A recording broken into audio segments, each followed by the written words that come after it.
शुरुआत में एक बार से कहूंगा शुभं करोतु कल्याणं आरोग्य धन संपदं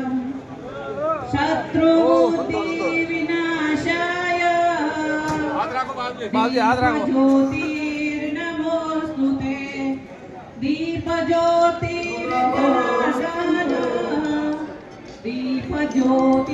दीपज्योतिर्परब्रह्म हरि ओं स्वस्ति न इंद्रो बृहस्पतिः स्वस्ति न भूता विश्ववेदाः स्वस्ति नस्तारक्षो अरिष्टनेमि स्वस्ति नो बृहस्पति ददातु ओम शांति। बोल गुरुजी महाराज की धर्मराज जी महाराज की सतगुरु दयाल की फतेहपुर जी महाराज की तुलसाराम जी महाराज की